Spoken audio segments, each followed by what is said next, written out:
좋은 아침입니다. 베드로전서 4장 7절에서 11절 말씀 보겠습니다. 7절 만물의 마지막에 가까웠으니 그러므로 너희는 정신을 차리고 근신하여 기도하라. 자, 베드로는 말세를 사는 신자에게 무엇보다도 기도해야 된다라고 강조하고 있습니다. 말씀과 기도는 신자에게 가장 중요한 일이고요. 기도란 말씀을 가지고 하나님 앞에 나아가는 것입니다. 기도란 자기의 약함을 인정하고 하나님의 강함을 인정하는 행위죠. 기도란 자신의 무지를 시인하고 하나님의 지혜를 간구하는 행위입니다. 더 나아가 기도 생활을 한다는 것은 하나님을 성공적인 삶의 수단과 도구로 여기는 데서 하나님 자체를 영원한 삶의 목표로 고백하며 하나님과 교제하는 것이 바로 기도입니다. 자, 그런데 여러분, 사단은요, 우리로 하여금 기도하지 않게 하기 위해서 수단과 방법을 가리지 않고 있습니다. 이 때문에 우리는요, 깨어 기도하기 위해서 정신 차려야 하고요. 특별히 세상을 사랑하는 마음에 으로 인하여서 기도를 빼앗기지 않도록 근신해야 된다, 이렇게 이야기하고 있습니다. 9절입니다. 무엇보다도 뜨겁게 서로 사랑할지니 사랑은 허다한 죄를 덮느니라. 또 기도의 불꽃이 사그라들지 않기 위해서 행해야 될 중요한 일이 있습니다. 사실 개인의 기도보다 공동체의 기도는 훨씬 강합니다. 두세 사람이 내 이름으로 기도하면 하나님께서 응답하신다고 하셨죠. 그래서 공동체의 기도가 살아 있어야 되는데요. 공동체의 기도가 살아있게 하기 위해서는 공동체가 서로 뜨겁게 사랑하는 공동체가 되어야 한다는 것입니다. 또 공동체에는요, 허다한 죄가 나타날 수 있습니다. 이것은 문제가 없습니다. 교회라는 어떤 사람들로 구성되어 있습니까? 자신이 전적으로 타락했음을 진실로 깨닫고 고백하는 사람들로 구성된 공동체입니다. 그래서 교회의 문제들, 허다한 죄악이 드러나는 것 자체가 문제가 아닙니다. 진짜 문제는 무엇입니까? 그것을 덮고 치유할 수 있는 사랑의 부족이 진짜 문제입니다. 근데 사랑이 충분하면요, 허다한 죄를 덮을 수 있습니다.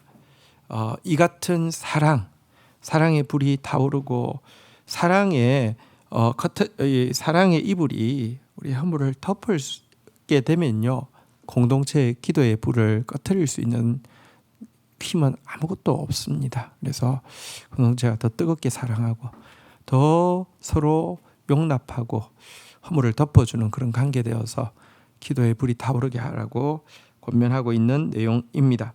9절 서로 대접하기를 원망 없이 하고, 특별히 공동체 한 가지 부탁하고 있는 것은 나그네 대접 혹은 또 순회 전도자 대접을 원망 없이 하라고 이야기하고 있습니다. 초대교회는 나그네 대접을 굉장히 많이 강조했고요. 또 초대교회는 설교자들이 부족했기 때문에 순회 전도자들이 많은 지역을 돌면서 전도를 했고, 그들이 머무르는 것, 식사하는 것, 이런 것들은 교회가 또 이렇게 공개하는 굉장히 중요한 사역이었는데요. 하다 보면 이렇게 섬기는 일을 잘하는 사람도 있고, 은사적으로요, 또 여건적으로 또 그것이 힘들지 않은 사람이 있는가 하면 사실 은사적으로 음식을 잘 못할 수도 있고, 또 대인관계 하는 것을 힘들어할 수도 있고, 여건이 안 될 수도 있습니다. 그런데 이런 상황에서 왜 저 사람을 한 번 하는데 나는 3번 해야 돼? 뭐 이런 식으로 원망하는 말이 나올 수 있지 않습니까? 그런데 이런 문제에 대해서 베드로는 특별히 서로 대접할 때 원망 없이 하라고 이야기하고 있습니다. 우리가 원망 없이 하려고 하면 기억해야 될 것이 있습니다. 하나님은 각각에게 다른 은사를 주셨어요. 그래서 여러분, 내게 있는 은사 때문에 여러분, 다른 사람이 한 번 할 때 내가 3번 섬기는 것이 불편하지 않을 수 있습니다. 내게 주신 은사의 영역에서는. 근데 내게 주신 은사의 영역이 아닌 곳에서는요, 다른 사람 3번 해도 내가 한 번 하는 게 불편할 수도 있습니다. 이것을 알고 여러분, 몸으로서, 그러니까 우리가 공동체의 일원으로서 다른 사람 혹은 내 스스로도 이렇게 원망 없이 해야 되는 것입니다. 그럼 손으로 얼굴이 가려울 때 이렇게 긁는 것은 이렇게 그렇게 어렵지 않지만 발가락으로 얼굴을 이렇게 긁는 것은 가렵다고 긁는 것은 힘듭니다. 안 그렇습니까? 손 10번 이렇게 얼굴 긁는 것보다 발가락으로 얼굴 긁는 거 한 번이 더 힘들 수도 있습니다. 그래서 원망 없이 해야 합니다.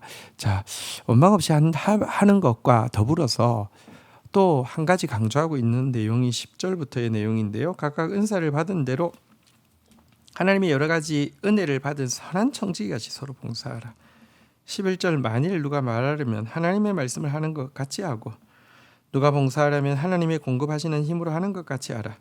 이는 범사의 예수 그리스도로 말미암아 하나님이 영광을 받으시게 하려 함이니 그에게 영광과 권능이 세세에 무궁하도록 있느니라. 아멘. 여러분, 은사를 가지고 섬긴다고 하는 거 나에게 주신 마음, 기쁨, 능력, 소원을 가지고 섬기는 거 좋은데 근데 또 한 가지 주의해야 될 게 뭐냐고 하면요. 선한 청지기의 자세를 가지고 섬겨야 된다는 것입니다. 이게 무슨 말입니까? 예를 들어 지혜와 지식의 은사를 가진 사람은 아무래도 말씀을 전하는 일을 하게 됩니다. 또 섬김과 구제의 은사를 가진 사람은 아무래도 섬김과 구제의 일을 많이 하게 됩니다.